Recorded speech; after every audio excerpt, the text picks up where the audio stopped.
It's Christmas time. Woo! December the 19th, everybody. 1 week to Christmas. And Totally Football Show spins you a last little Euro edition of the year with our friends James Horncastle. Hi, James. Oh, no.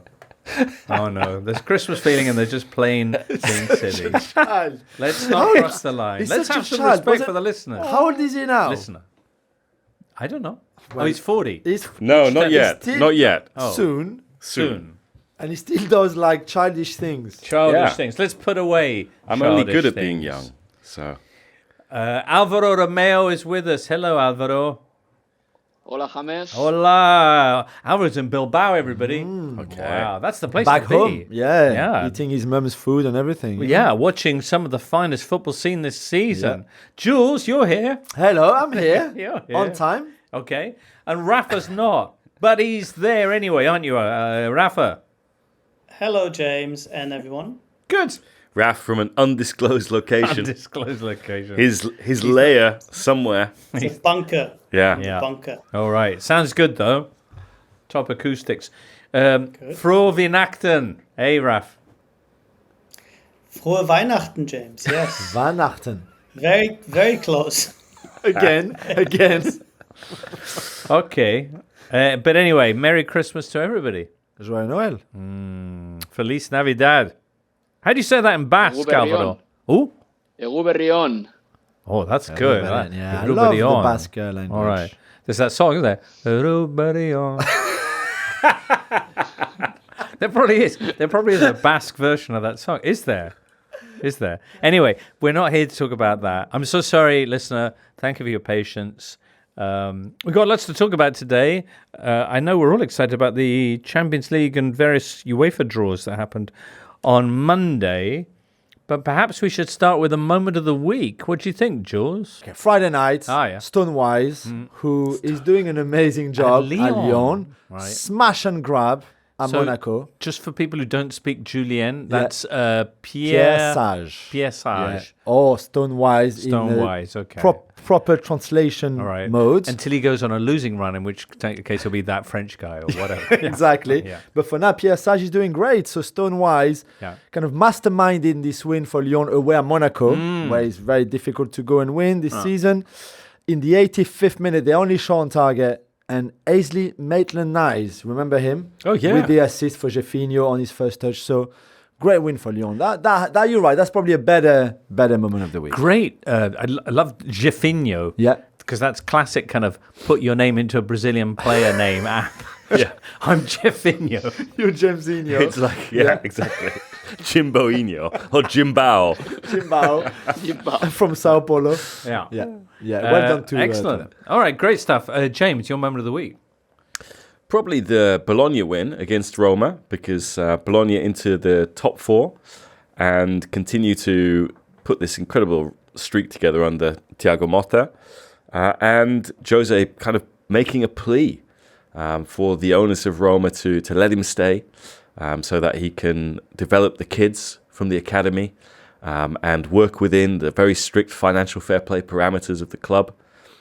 So, interesting to see that Mourinho, who's never stayed longer than 3 years at a single club, wants desperately a fourth year. And maybe Rome, a fifth and a sixth. Yeah, exactly. Yeah. It's the eternal city. Eternal city. There you have it. Lovely stuff. What about you, Alvaro? What was your moment of the week? I've got a nice one, actually. Let's spare a thought for Rafa Benitez and his Celta, because finally they got their first home win this season after a lovely goal by Jørgen Strand Larsen. He scored it with his back heel. And Rafa Benitez needed that. And little by little, he's playing his magic at Celta. The team is still in the relegation zone because the results didn't go their way this weekend. But Celta is improving, certainly. They conceded many goals at the beginning of the season. I think that it was 24 in the first 13 fixtures. And in the last 4 games, they have conceded only 1. The team is solidifying, and Rafa Benitez needed this because he hadn't won at home this season. So I think that my moment of the week is going to be Celta's and Rafa Benitez winning, finally. Excellent. And what about you, Rafa?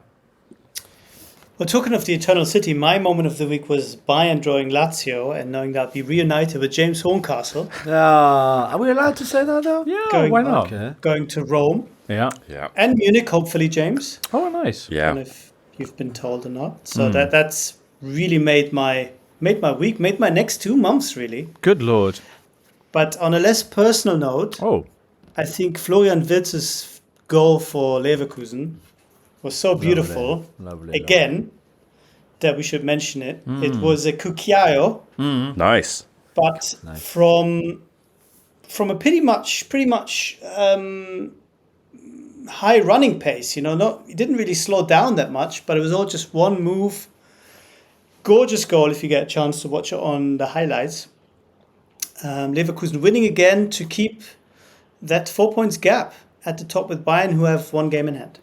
Rafa, so your best moment was also your worst moment. Why? Florian Wirtz. Hanging out. I see. nice. Wirtz moment. Yes, Yeah, yes. the yes, best yes. moment was the first moment. That's also your first moment.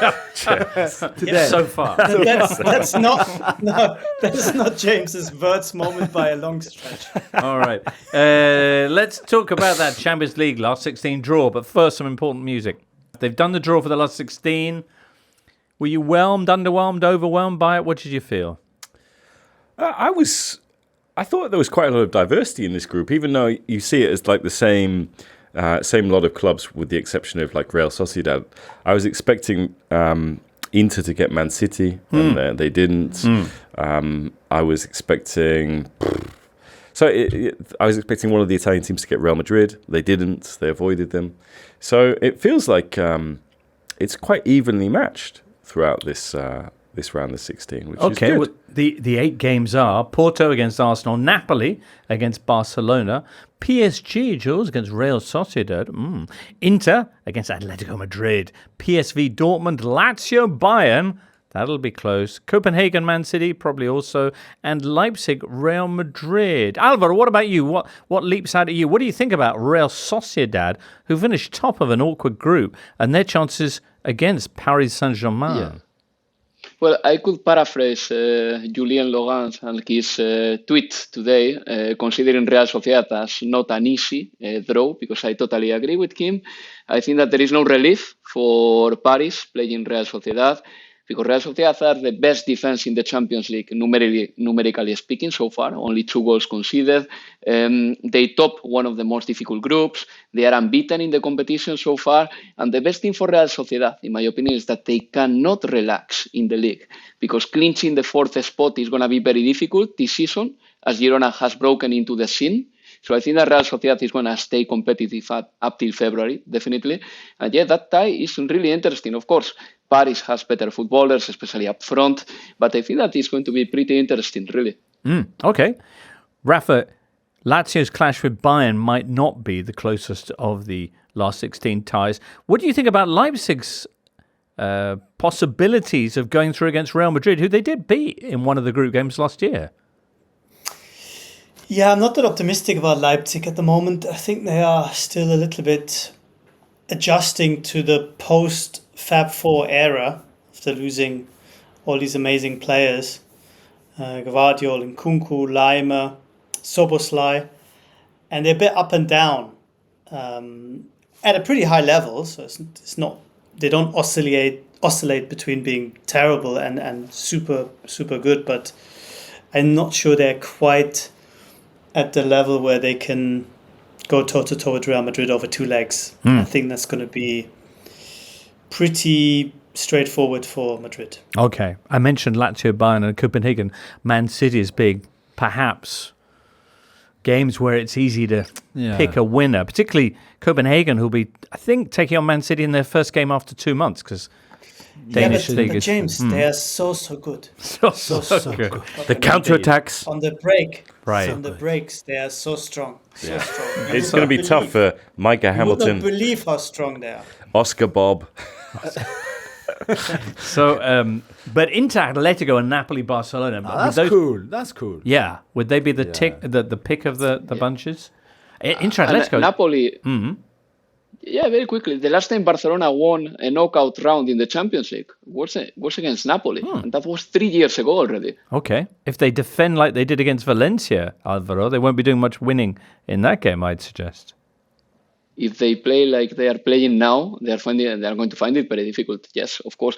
And Barcelona doesn't have the quality up front this season to make up for the bad defensive displays. Messi is no longer there. Luis Suarez is no longer there, and we could see Just that against Lewandowski. Valencia when Joe Felix. But Lewandowski is what he is these days, and. Yeah.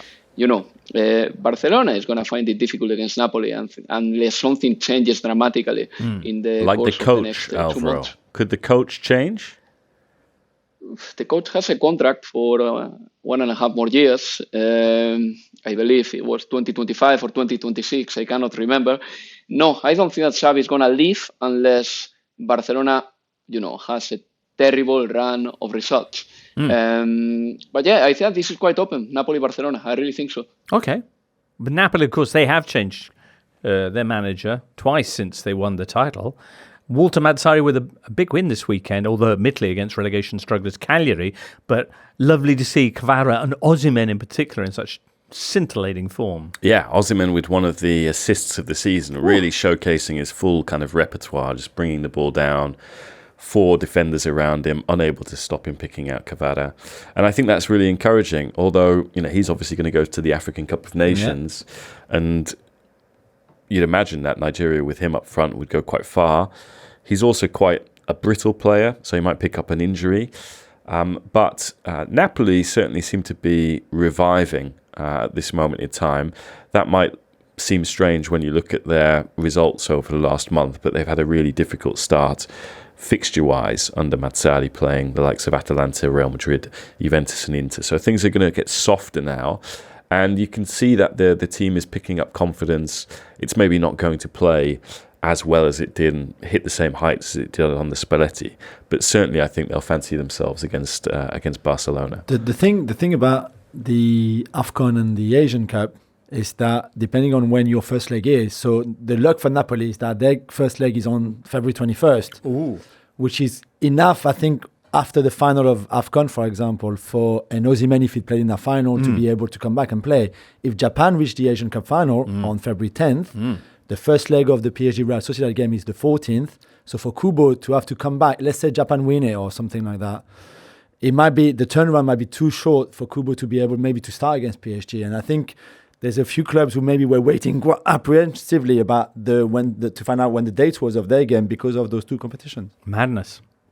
Napoli-Barcelona then looks tight. What about Inter Atletico? The El Cholo Simeone's derby, really. Well, yeah, because he was a former Inter player, but a former teammate of Simone Inzaghi at Lazio. Wow, James, not sure what you think about Inter's chances this year, but this looks like a very tasty tie. What do you think of Inter? Well, I think it could have gone worse for Inter. I mean, Simone Inzaghi at the weekend was saying, we're going to get Man City, aren't we? That's what we're going to do. And they didn't get City. They didn't get Real Madrid. And so I think from that point of view, they're actually relatively satisfied. And certainly at the draw in Neon, one of the most entertaining moments with Javier Zanetti being stopped by security from going in because the guy on the door did not recognise the guy whose identity has not changed for like 3 decades. It looks the same. They were like, accreditation, sir, accreditation. And Zanetti was like, I'm Javier Zanetti, I need to be on stage. But I was getting to Zanetti because he said he was really looking forward to it because he played with Simeone, not just for Inter, but for his national team. I think there was a time when Simeone was touted as a next Inter coach. I don't think that's going to happen anytime soon because Inter is so happy with Simone Inzaghi. There's another backstory to this game which is quite nice, which was Lautaro Martinez was supposed to join Atletico Madrid from Racing, and it was Auxilio, the sporting director of Inter, but also Javier Zanetti's intervention, which basically persuaded him to join Inter instead of Atletico when everything seemed to be done with Atleti. But I think this is going to be good because having watched Atletico in the group stages, they look like a good Atletico of the various Simeone vintages. An Atletico that doesn't conform to the stereotypes that people have of Simeone. It's an attacking one. It's a team that scores lots of goals. It's got a deep bench. And you know how highly I think of Inter, who again at the weekend made an away game against the top 6 team look so easy. Poof. So we'll get to that, but I think this is going to be a really good draw. Okay, Alvaro. Well, in my eyes, this is going to be quite open. But for Atletico, it's key not to get confused in this tie, in my opinion, because if they want to play defensively and go back to the essence, to the foundation stone of Atletico de Madrid, the manager will have to send a very believable message to the players, because playing attacking football, they have collected very good results this season. And I think that Atletico cannot get stuck between two concepts. We have seen Simeone in the past playing attacking football in La Liga to a certain degree, and then in the Champions League, just making sure that they keep a clean sheet. And I think that the players need a very clear message by the manager. Atletico playing very defensive football this season. They haven't been able to keep clean sheets. They haven't been very good at that. However, when they attack, they were very convincing. So it's key for me that the game plan of Simeone gets to the mind of the players, whatever it is. Okay. All right. Well, those first legs of the last 16 clashes coming up on the 13th and 14th and then 20th and 21st of February. Wow. Let's move on next to, and it's Rafa, did you want to throw anything else in on the last 16 draw, or are you happy to move on? Peter Bosch derby? Oh, yeah, go on then. Peter Bosch derby. Yeah, the Peter Bosch derby, of course. Okay, Alvaro. Rafa, what caught your eye in this draw? Well, apart from the aforementioned Lazio-Bayern clash. Yeah, James is very keen to just dismiss that game. I know. Why don't you want to talk about that? Yeah. Why are you so anti... The Miroslav Klosico. Yeah. Nice. The ex-Chelsea manager derby. Yeah. Although, statistically, I think one of the things that's quite good about this, and maybe Raf can pick up on it, is you've got, obviously, Harry Kane, who's so synonymous. Are we doing this? Yeah. Okay. Harry Kane, so synonymous with being the most prolific English player of this generation in the Premier League. Many people expected him to stay in England so that he could beat Alan Shearer's record. Instead, he's gone to Germany, where he's done phenomenally well so far. And then you've got Ciro Immobile, your favourite player, your agenda James. against Immobile again. No, not mine. James has got the agenda. Yeah, true. Immobile, the most prolific Italian striker of his generation, who went to Germany with Dortmund. Stank the joint out. Yeah, for 6 to 8 months or whatever, however long he was there. But I just think it's kind of mitigating circumstances. Yeah, there were. You're mean. Nobody invited him. Yeah. To dinner. Oh, really? Did they Didn't not? feel welcome at all. Okay. Yeah. No. So I just think Sorry, it's I want to interrupt. No, James actually interrupted you. You were talking about Lazio Bayern, but I think you But wanted... hold on, there's a point to what James is saying, no? I don't know.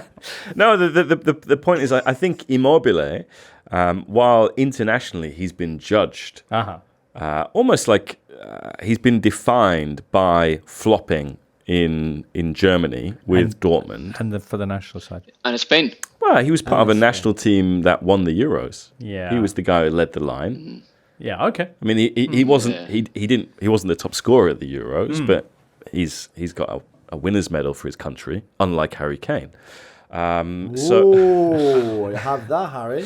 No, but one thing is getting good numbers, and another thing is being a star, I think. I don't think Not Immobile yet, can not be yet considered. a winner's medal for Harry. Yeah. So I think it's just quite an interesting dichotomy, really, between these two guys who've been the defining strikers of their generation in their countries, going to Germany and having different experiences. Okay, so I far. like it. Yeah, I mean, if Immobile really is the defining striker of Italy's generation. Yeah, we have a problem. Well, no, but he is. This is a nation that failed to go to 2 World Cups in a row. This is, But won a European Championship. But won a European Championship in the middle of that. Rafa, no, but you're absolutely right. The Kane Immobile showdown that football has been waiting for will happen. Well, a repeat, because obviously it happened in the Euros final. Oh yeah, that's true. So it keeps happening. And it was the dominant narrative there as well, as I recall. Everybody was talking about that. The build-up was very much. Yeah, it was sometimes it's the subplots, the underlying themes that people overlook. That in the long term, they're like true. Yeah. All right. So Rafa, then PSV against Dortmund. I was going to talk about Peter Bosz returning to Dortmund, where he was sacked after 6 months in charge, maybe with a point to prove. But what's the subplot that you would pick out that's far more significant? No, that is the most significant subplot, of course, James. Peter Bosz didn't have a great time at Dortmund. He was fired before the winter break. Even, did they not take him to dinner? Did not last even half a season at Dortmund. And, of course, has been tearing up the Eredivisie, playing the same kind of Bosz ball that didn't work so well in Germany nor France. Yeah, I think I'm right in saying Yeah. Well. So for him, it will be the sweetest of comebacks to see if he can show both some of the players, but more importantly, the Dortmund board and the German public that he was misunderstood all along. So, see, Dortmund is the problem. Of course, on paper, the kind of draw that Dortmund are quite happy with, but they don't want to say too much for fear of giving Peter Bosz and Eindhoven even more of an incentive to knock them out. Okay. Those last 16 ties, yes? Plus they have their own problems. Which we'll detail very, very shortly, Raf. Last 16 will start on the 13th and 14th of February. The following week, we'll see the other set of first leg played. Very good. Let's get on to some of the action that took place this weekend and a busy continental set of matches. All right, Bundesliga, everybody. Raf, I've got a pair of 3-0s for the top two, Bayern and Bayern. A 4-point gap, of course, between them, but second place Bayern do have that game in hand. Dortmund are miles off the pace. How are things looking for the Bundesliga heading into the winter break?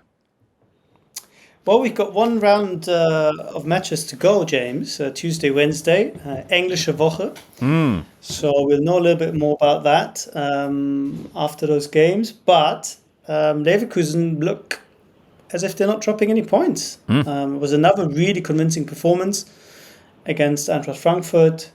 We mentioned Wirtz scoring. Boniface looked good once again.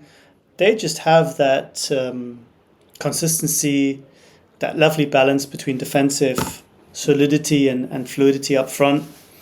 And I said they have a real chance of winning the German Cup plus Europa League. And if they can stay the course, even the league. Jules, throw a spanner in those works. No, it's not nice. We mentioned already AFCON, Asian Cup, etc., etc. They will obviously lose Tapsoba, Boniface, and Kusunu, who are three massive players for them.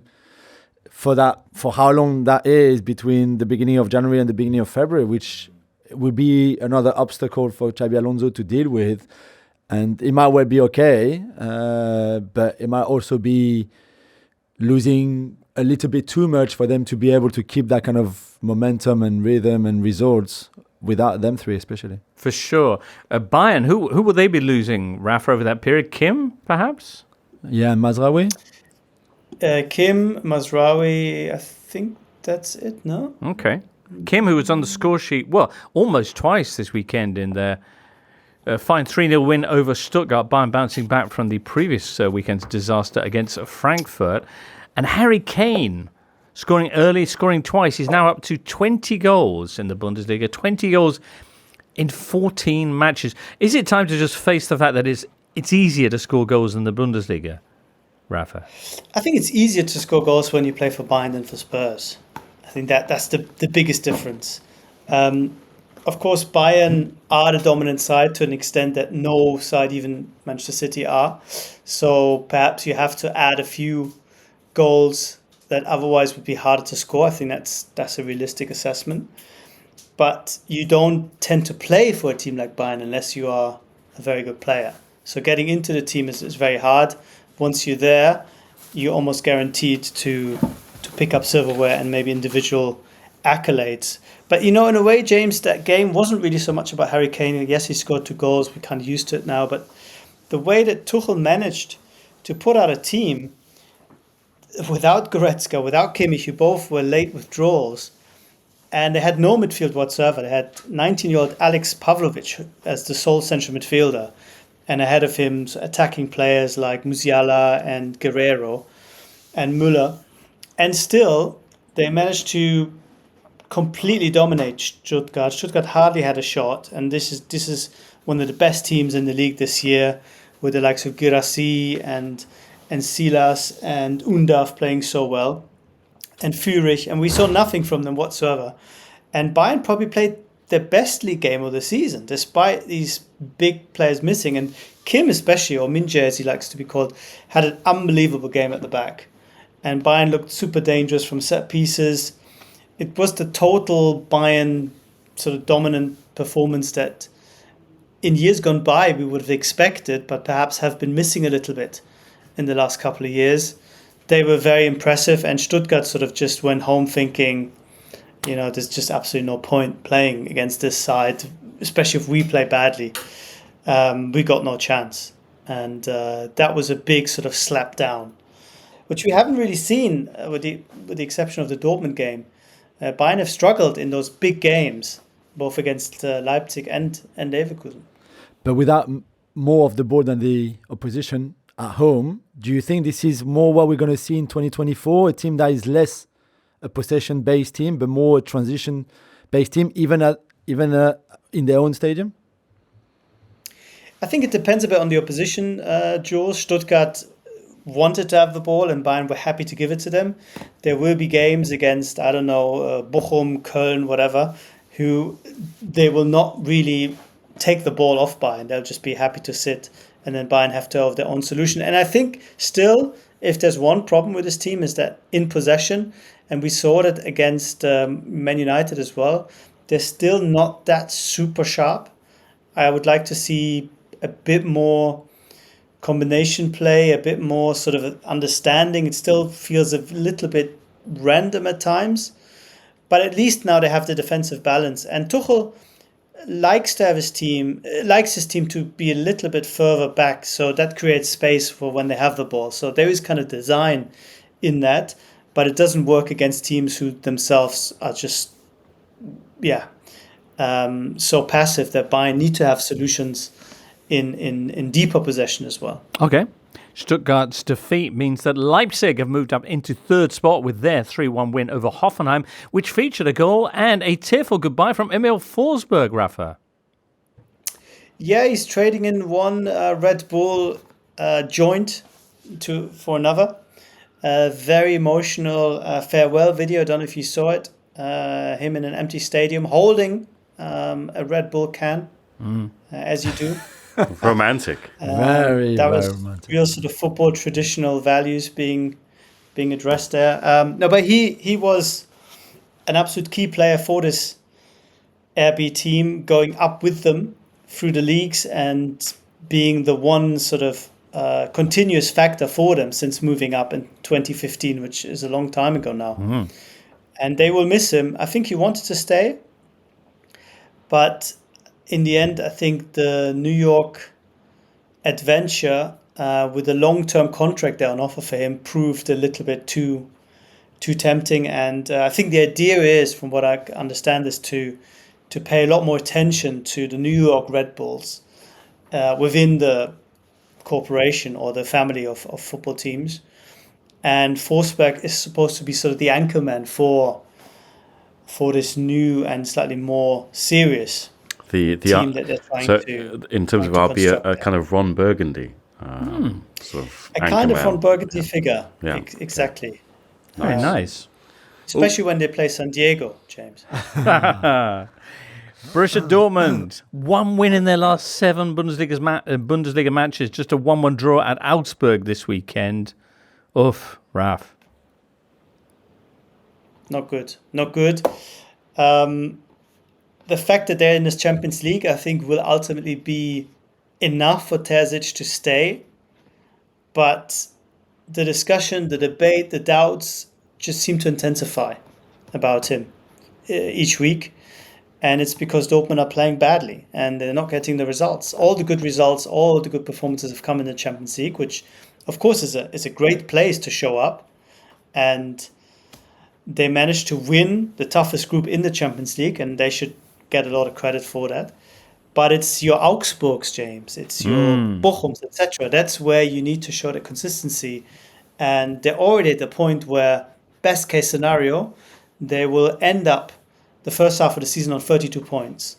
Now, if you consider that you need sort of high 70s, mid 70s at the minimum to win the league, it just shows you that they're just not competitive enough. And increasingly, the players seem to question each other, seem to question, even though it's sort of only implicit, what it is that they're supposed to do. Terzic's handling of the team and the tactics is very pragmatic. He likes to sort of solve problems, and every game has its own sort of match plan and its own version of what he wants the team to do. But I think the danger of having such a kind of adaptive and variable approach is that you have no real sense of what it is you stand for as a football team. And that's been a big problem for this team, combined with so many mistakes where, people are saying, oh, it's individual mistakes. But if you make individual mistakes all the time, then it's probably a question of quality. And that question is also being asked about the squad. So a lot of things that are not going right, and they need that win. Let me just check who they're playing because I forgot. They are playing Mainz later today, this Tuesday as we record. Today as we record, they are playing Mainz. They're currently 6 points off the top 4, fully 13 off the top of the table.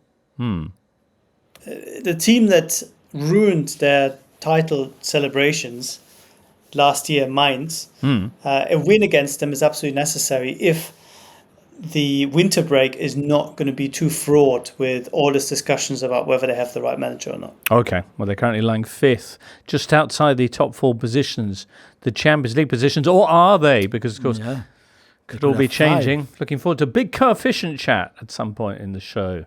When? Don't know, but it's coming. Rafa, you're going, I think, at this point. Many thanks for being with us. Enjoy that English Vok. And a very froh Weihnachten. Weihnachten. All right, then. One of those. Lovely. Nachten means naked, so that's something different. Okay. Weihnachten. I think that's what James was meaning. No. Okay, everyone's minds are racing now. Quickly, let's move on. All right. Hey, there was also the playoff round, the knockout kind of playoffs of the Europa League, those 8 teams dropping down from the Champions League. Who are they going to be playing? From the Europa League, you've got Milan against Rennes, you've got Young Boys against Sporting, Benfica, Toulouse, Braga, Karabag. Some of these quite niche. Galatasaray against Sparta, could be interesting. Shakhtar Marseille, woof. But the one that caught my eye is Feyenoord taking on Roma at last. You all wanted that to see that one, yeah. Yeah, 3rd season in a row. This is 5 times now. Yeah. No? Yeah, I mean... Feyenoord have been playing the other Roman club as well, so... Yeah, which they'd already done as well last season. So that's 7 ties against Roman clubs. 3 seasons. 7 trips to Rome. I mean, for the Rotterdammers, going to Rome over and over again must be great. Although they're not welcome there. No, not after they trashed the Barcaccia, the fountain in Piazza di Spagna, below the Spanish Steps. But yeah, I mean...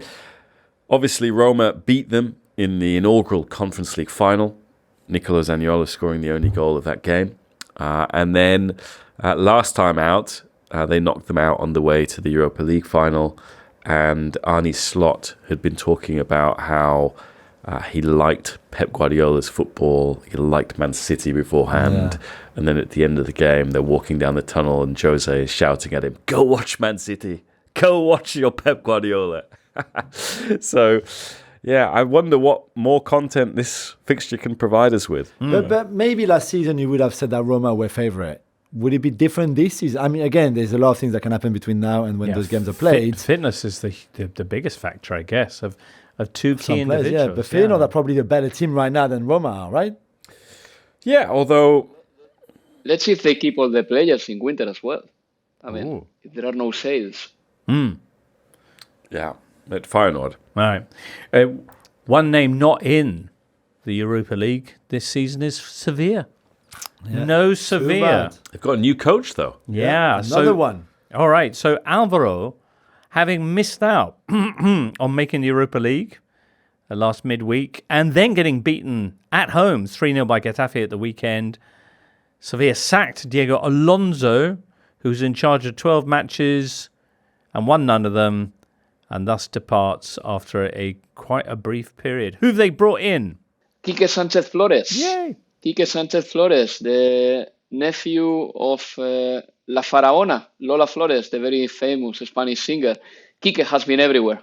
And he coached in Spain the likes of Getafe, Valencia, Atlético de Madrid. He was successful there. Espanyol, he wasn't that successful there.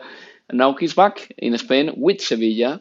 And he signed a contract until 2025, which in my opinion, and this may age badly, is a little bit of a mistake. Because I think that Sevilla should have found a manager for the next 6 months, just to steer the ship in the right direction to save Sevilla from relegation, and they should be thinking already about the next season and appointing the best possible manager within their budget and within their expectations. I don't know if Quique Sánchez Flores can be the manager that will revitalize Sevilla to make it look like their old self. But anyway, Quique Sánchez Flores is back. I mean, you can understand their desire for some permanency because he's the 5th managerial appointment they've made since the start of last season, not counting caretakers. Yeah, definitely. In this case, I think that Victor Horta, the new sporting director, he wants to show some support and backing to Quique Sánchez Flores, just appointing him for a year and a half. It's a very turbulent time for Sevilla, Jimbo, because there is a fight for the stakes and the ownership of the club between Del Nido son and Del Nido father. Del Nido father was the former president of Sevilla. And then Sevilla is no longer, and I have said this before, it's no longer the paradigm of a well-run football club because, you know, one of Sevilla's main attributes was to have the next big thing in their squad, and they did so many important sales to Barcelona and to Real Madrid, Rakitic, Dani Alves, Sergio Ramos, you know, they have done that in the past. But if you check Sevilla's squad right now, they've got over 10 players, I think it's 11 or 12, who are over 30 years old. Some of them very old, by the way, like Jesus Navas or Sergio Ramos or Fernando.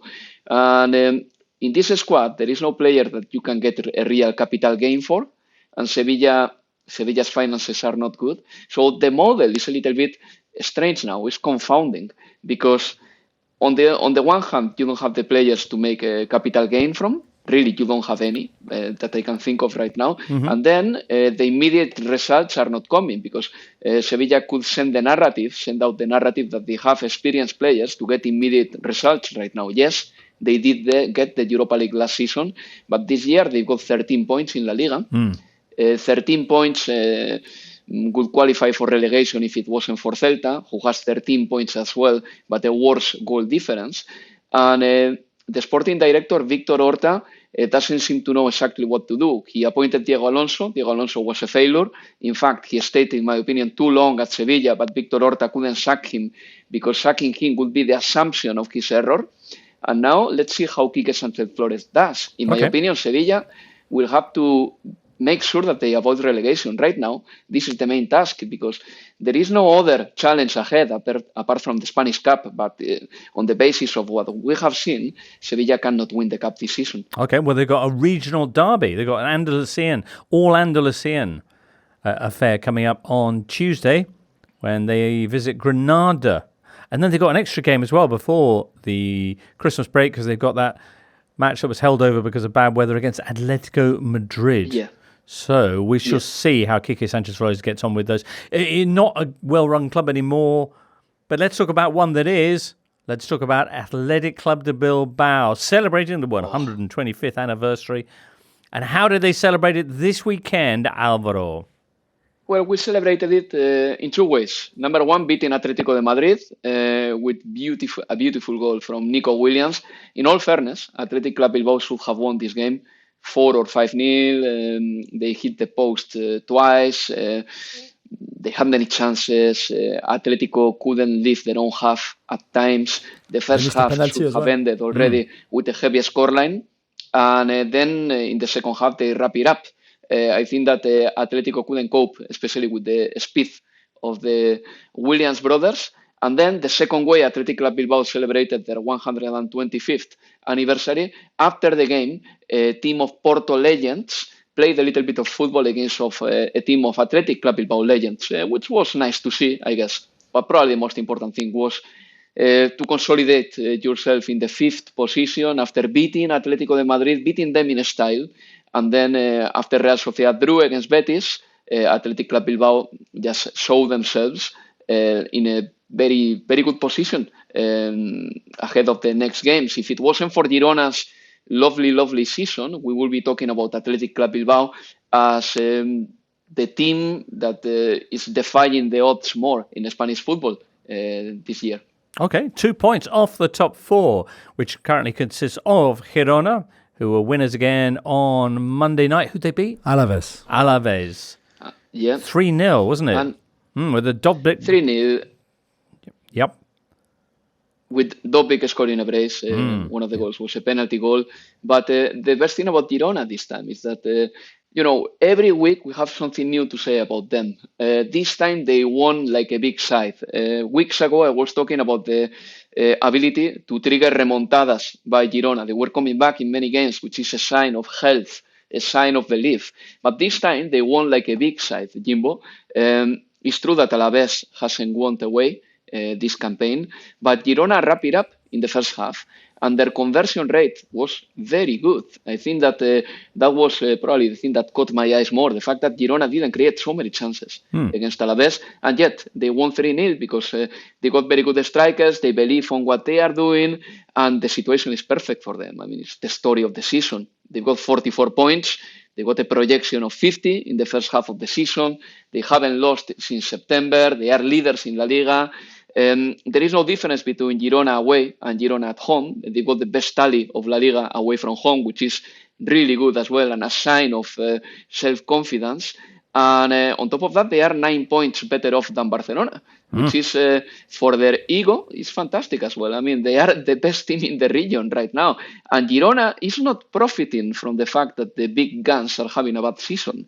This is something that we have to say as well. Real Madrid are having a very good season too. Atletico are okay, even better than okay. They are good. Barcelona, they are average, but still, they are the current champion, and there is a win or two in them, that's for sure. And Athletic Club Bilbao and Real Sociedad, look at them. They are having fine seasons too. Spanish clubs are still surviving in the Champions League, with the exception of Sevilla. 4 of them top their group in the Champions League, and yet the team that tops La Liga is Girona. So, in an environment or in a context of a very high level in Spanish football, this side is topping La Liga, which is an excellent story, really. It's terrific. 2 points clear of Real Madrid, who were 4-1 winners at Villarreal this weekend, with, of course, a goal from Jude Bellingham, his 13th in 15 matches, 17 in 20 all in all. The kind of numbers that we haven't seen since Cristiano Ronaldo or even Bobo Vieri across the way at Atletico a while back. Luka Modric as well, scoring a goal and a brilliant assist for Jude Bellingham.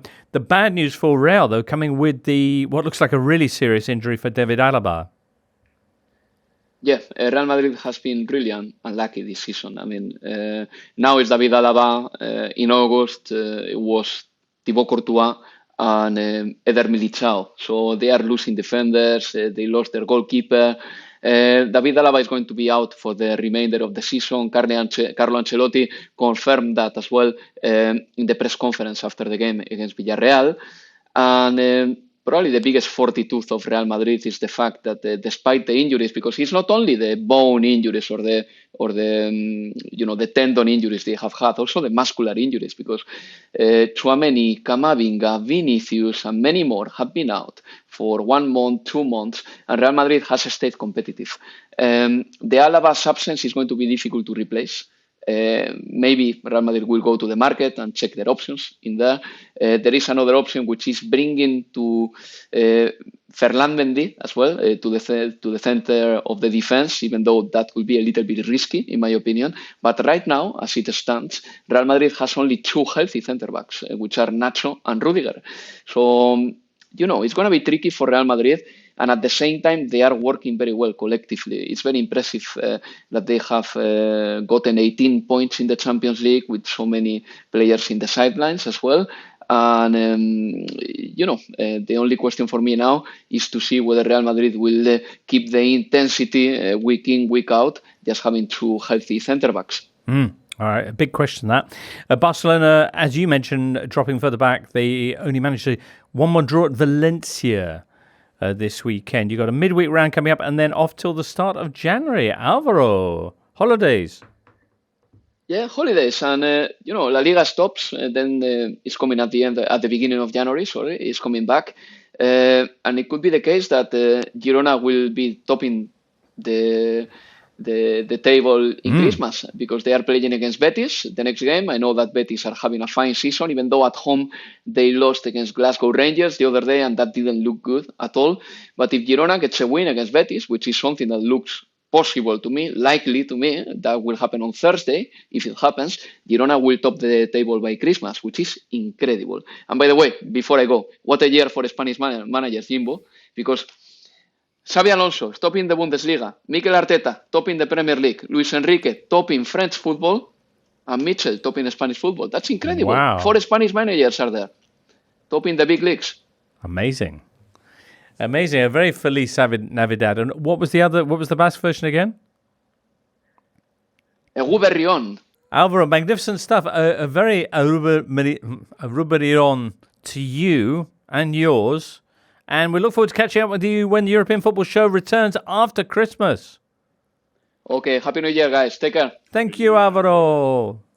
Jules, quite the weekend in Ligue 1. You mentioned Lyon. Yeah. Beating Monaco. But how about Le Havre beating Nice? That's their second defeat in 3 for the Niçois. And they conceded 3 goals as well, which is maybe you can lose. And they had lost, obviously, as you said before.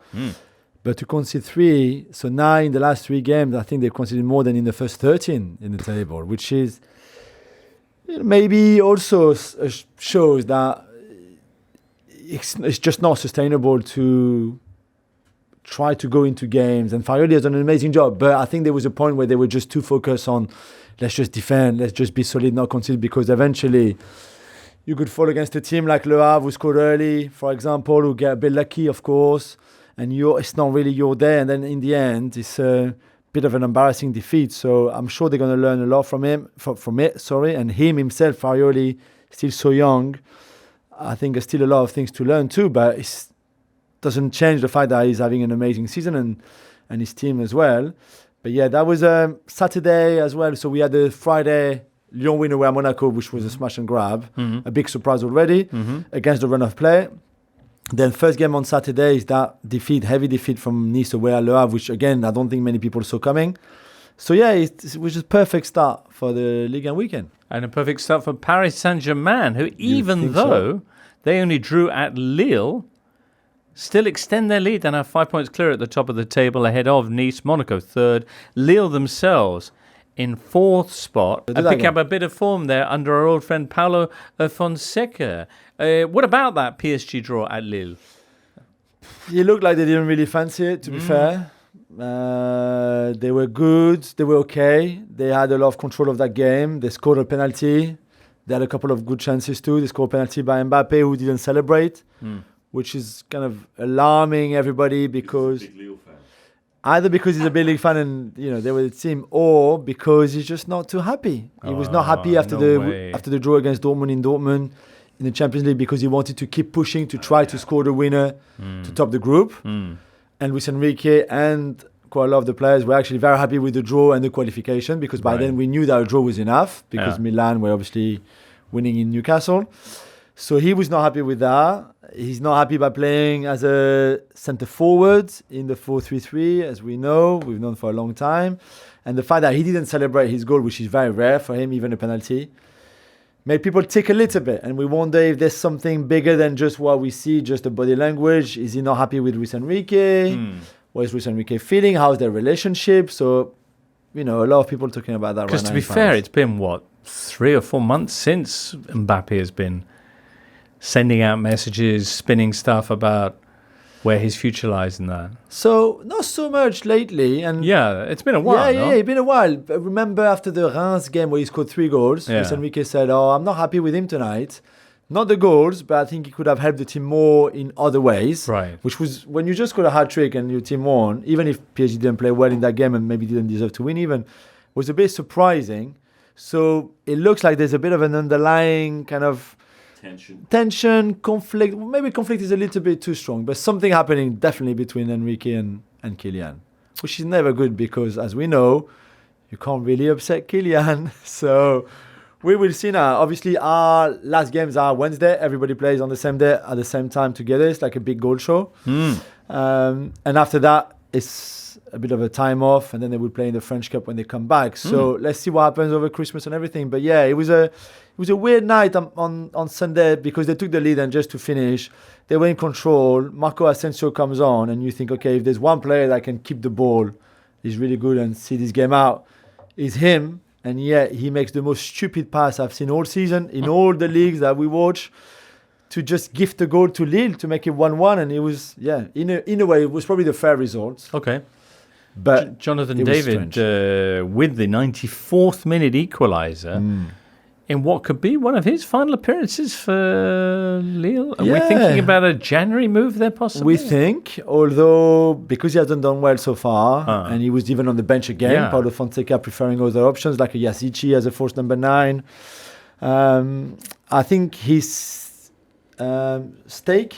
His stock has fallen. Stock, that's what. The stock is falling. So, for example, Milan were big fans, like a few English clubs too, and are thinking, is it the right option, or should we look somewhere else for a striker, like a young striker of this kind of profile? So it'd be interesting to see. I think Lille would like to sell maybe in January. Marseille are in 6th place, coming off the back of 4 wins in a row in Ligue, although beaten by Brighton last midweek. Which cost them the top of the group, which means they have to play Shakhtar now, as you said earlier, in huge the playoffs. Yeah, but in fantastic form at home in all competitions, but looking like a really solid team under Really Rino. solid. Gattuso now really finding the way. The back three is working well. They won again, although he was not happy again with the second half. They were 2-0 up at half-time. They conceded quite early in the second half. And he said it again, we said it before on the show. He's not happy when the first half is so good and then something clearly happens at halftime because the second half is very average. And this time it was okay. They beat Clermont. Clermont, bottom of the table, they're not very good. So it was still okay. But against a better team, maybe it would not have been okay, like Gattuso said before. Against Lorient, remember when they were cruising at halftime. So something that he will have to fix. But yeah, he's been very, very happy. And now they go to Montpellier, which is not technically a derby because but still it's quite always a bit of a feisty encounter on Wednesday night. So that should be good. And if they win again, to make it 5 in a row and closing that gap with the top 3, then I think it'd be really good for him. Okay, how are France doing on the coefficient then? Very good. So our battle is not the same battle as your battle. Right. Our battle is with the Eredivisie, of course. Ooh. So this is about the number of teams you get, or the possibility of having extra teams in next year's new format of Champions League. And there will be 2 places for the 2 teams who are highest on the UEFA coefficients. That's right. Sorry, the 2 nations whose teams' results have put them highest on the UEFA coefficients. As it stands, Italy are currently top with Germany slightly ahead of England. Yeah, and Spain right behind England. Spain right behind. And Spain have 4 clubs, as we said, in the last 16. England for the first time in 10 years, only 2. Right. So unless Arsenal and City go really far, and let's say one of them into the final, maybe both of them, or semi-final, the Spanish are putting a lot of pressure on England to get closer to Germany and Italy to get 5 teams. Whereas France, so with the Eredivisie for 5 and 6, the 5th and 6th place behind the top 4. And what impact would that have? It would be 3 direct into the new format of the Champions League and a potentially 4th one. Ooh. Yeah, so potentially 4 French clubs. And right now we've taken over the Dutch again. You've moved past the Dutch. Yeah, with quite a good cushion. Because Liga has still got a full contingent of teams in competitions. Yes. So, like, as much as, for example, with Serie A, you've got a team like Milan dropping into the Europa League. They are still in European competition, Yeah. and it's the same with Liga. Same, we have And one- points at least in one- the lower in the other competitions count as much as Champions League points, do they? Well, no, but I mean, in terms of like why Italy is top and why Italy has really improved over the last few years, it's because their teams are doing better in the smaller competitions. Yes. Right. So, yeah, for example, Fiorentina reaching Conference League final, Roma reaching Europa League and Conference League final, Inter reaching Champions League and Europa League final. Like, Spain's dominance for a long time, coefficient-wise, was because their teams would always reach the Europa League final. Sevilla or Villarreal or whoever. So if you want to do well, coefficient-wise, you have to do well across all three competitions. And mainly, you can clock up a lot of stealthy points in the in Tier 2, Tier 3. All right. Still, real possibility of having 4 French sides I know. in the Champions League next season. Exactly. All right. Woof. All right. Let's finish off today, Jules, unless there's anything else from Ligue 1. No, I think that's all good. With the Serie A. Inter. And Serie B today, Serie C maybe. don't How know do we if we're feel? doing How do Serie we B feel? today. No, Okay. Serie B today. Let's see. Okay, I'm just asking. Let's see. It's up next. Inter now 4 points clear at the top. They beat Lazio this weekend. James mentioned that before. Juventus drawing Friday night at Genoa. Milan stay third with a 3-0 win against Monza. And into the top 4 come Bologna on their best start to a season since they brought in 3 points for a win in '94. Yeah, and Thiago Motta, obviously a pupil, if you like, of Jose Mourinho, was part of Mourinho's treble-winning team at Inter. They had a lovely hug, didn't they, before the game? And after, not so much, but before, yeah. But, you know, teaching his master a few new tricks. Nice. You know, because Thiago Motta, his style of football is very fluid, avant-garde, I would say. Mourinho's is quite arcane, to say the least. So, great to see that. Archaic. But also yes. arcane. But yeah, but I think it's impressive because Motta, I think a lot of people underestimated him when he got his first job in Italy, which was with Genoa. He was sacked very quickly because everyone gets sacked very quickly at Genoa in those days under Enrico Preziosi. He then went to Spezia, kept Spezia up, but that was following on the back of Vincenzo Italiano getting Spezia up and then keeping them up easily. And Motta always seemed on the brink of the sack at Spezia.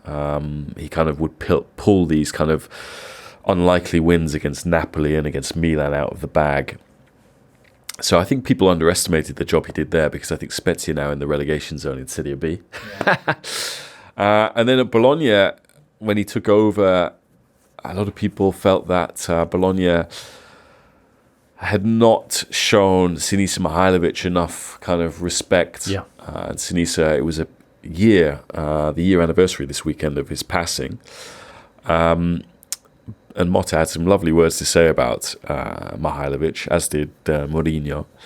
But they've really kicked on under Motta, and it feels like it's about time because lots of other teams have had European football that are in the Bologna ballpark, if you like. You know, I mean, even Sassuolo locally under Di Francesco got into the Europa League. Atalanta have been Europa League, Champions League mainstays for a few years. Even Torino made it into the Europa League under Gianpiero Ventura. And for Bologna to have, you know, a foreign investor for the last decade and not really push on into the top half of the table, it feels overdue. Yeah. Why is it that they now are? Because of Motta. And also, and really good recruitment. I think it's Motta and Sartori. Yeah, Sartori. Sartori, the sporting director who was behind Chievo's fairy tale, who was behind Atalanta under Gasperini, fell out with Gasperini. He's gone to Bologna, has some personal connection there. I think even though he grew up sort of around Milan, his father was a Bologna fan and would always take him to San Siro to watch Bologna when Bologna were playing Inter or Milan. And they've made some good signings. I think some of the signings actually predated Sartori as well. But it's that good combination. And the thing is, I mean, Bologna have had good sporting directors over the last decade. Sabatini, Cordovino, two proper good sporting directors that get clubs punching above their weight. So that's why I'm kind of inclined to give Motta a bit more credit because... well, it's a proper club, this. Yeah. How many Serie A titles? 7. The last one coming almost 60 years ago, and they're a way of actually battling for the title, but a real chance of getting into top 4, top 5, whatever it's going to be. That's currently, as I mentioned, 4th. A 2-0 victory this weekend over Roma, a Roma team that was without Lukaku and Dybala, and, well, to cite Jose Mourinho, without Dybala there is no class, and without Romelu we lack physicality. I knew it would be tough without them. I'm not sure what message that sends to his other players, nor indeed what message it sent to Renato Sanchez, giving him 16 minutes on the field and then whisking him off again.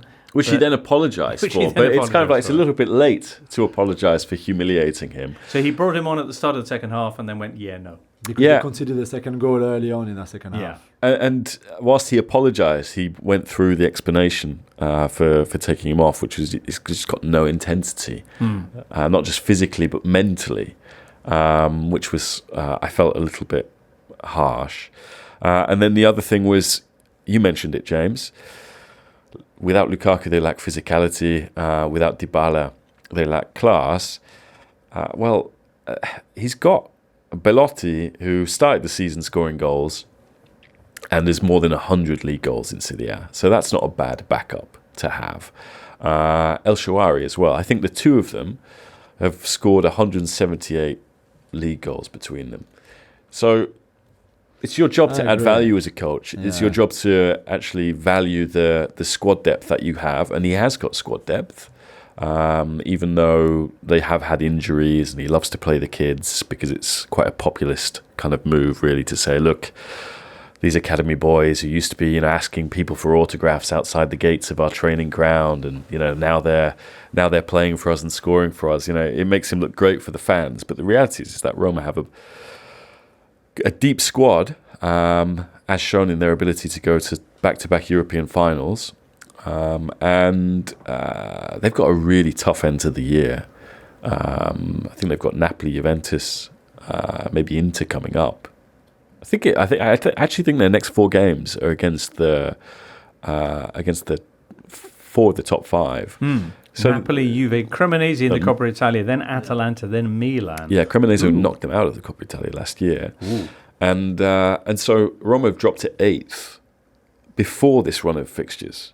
There's still only 3 points behind. Yeah, we said Bologna, it's really it is tight. Yeah, we said it's really tight. But considering their calendar, they should be closer to Milan than closer to Bologna. Yes, it's tight, but they should be comfortably top 4.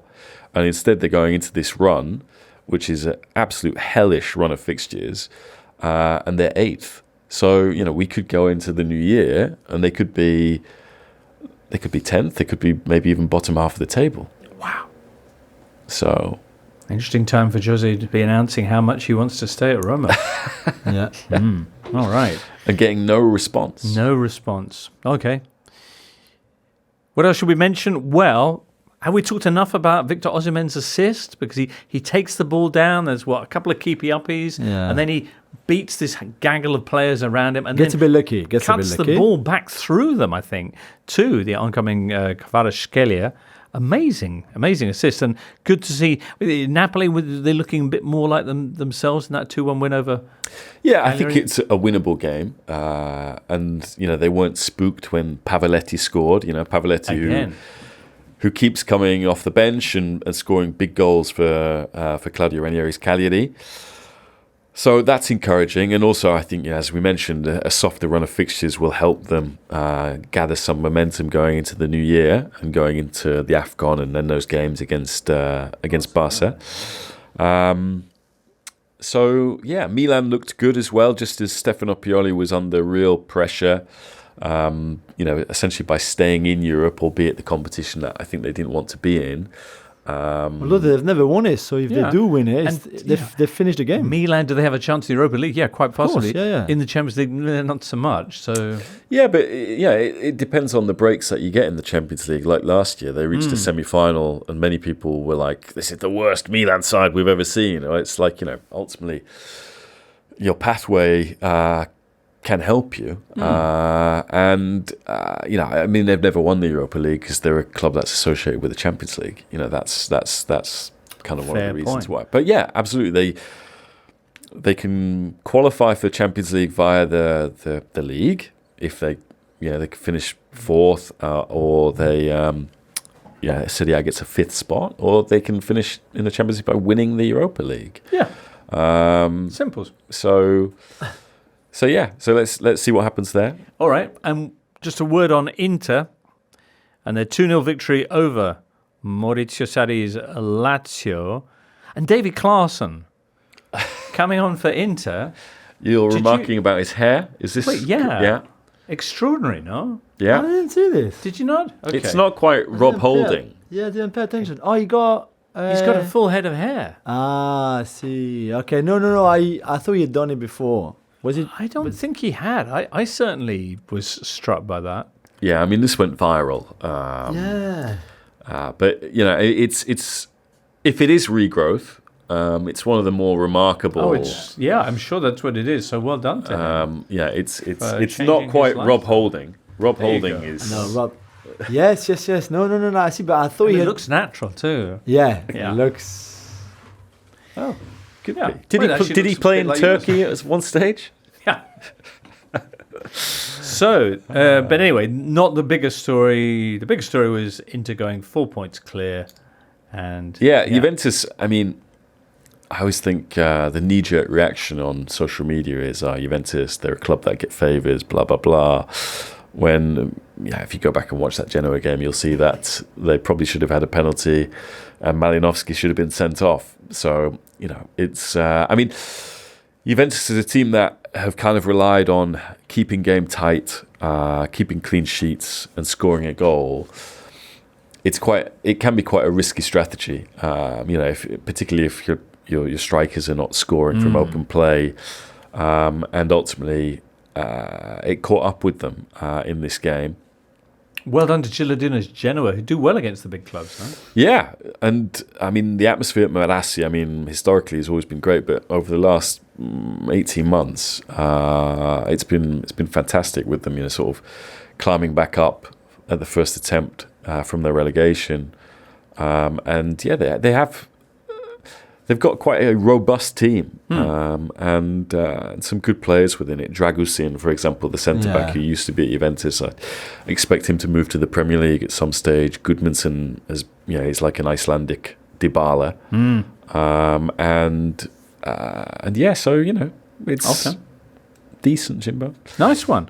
A quick Serie B update to finish off forward chores. Yeah. Parma, Venezia, Como are your promotion places teams. Yeah, keep going. Loving to see that. Sampdoria, the other team at Marassi, under Andrea Pirlo, putting together some results now. Yeah. To 10th, 2 straight wins. But Cesc has, I did find it amusing the other day saying, remarking on the league position where they are and the run of wins that they've had. But I mean, they were 6th when he took over. Yeah, it was not terrible. I mean, he's still done very well. There's an uplift there, but I think it shows the ambition of their Indonesian tobacco farming owners that they got rid of the manager when they were 6th. So they face Palermo Saturday, the 23rd of December. That's a big game, isn't it? Yeah, a bit of Serie B. It's a good B this year. Yeah. Really they call it Serie A 2, A2. Yeah, I like that. At the moment, because there's just so many big clubs there. Like Feralpi Salò. Yeah, or Lecco. As well. Catanzaro. Catanzaro have been doing quite well. Okay. I can't believe you drawn me into this. No. Just when I thought I was Where's out. that, producer Charlie? You pulled it back in. Where is Catanzaro? Don't answer. Okay. Sorry?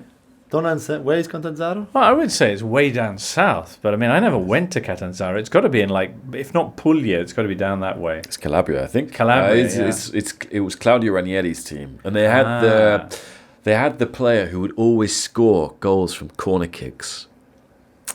Oh, he was famous for it.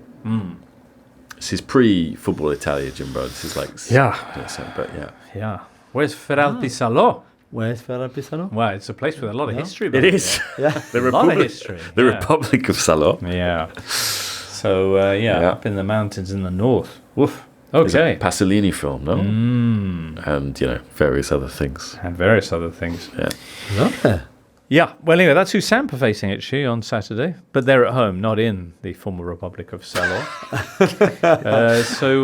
Anyway, do you know what? I think we've probably This had is enough. a really good show. You haven't you, listener? Yeah. Listener. Many thanks to Alvaro and Raphael who were with us before, and Jules and James who are I'm just going to log out of my Google Pixel phone that I've been using throughout this show. Producer Charlie has been putting the whole thing together, and you listener, that's it for the Euro show until early January. I think around about the 3rd. About the 3rd of January we'll be back, just in time for those French fixtures. FA Cup. French Cup, sorry. French Cup, good. Yeah, that's what we were rushing back for. Yeah, exactly. But we do have a show on Wednesday morning, looking ahead to the Premier League stuff. So, join us for that. But now, from all of us here, it's goodbye.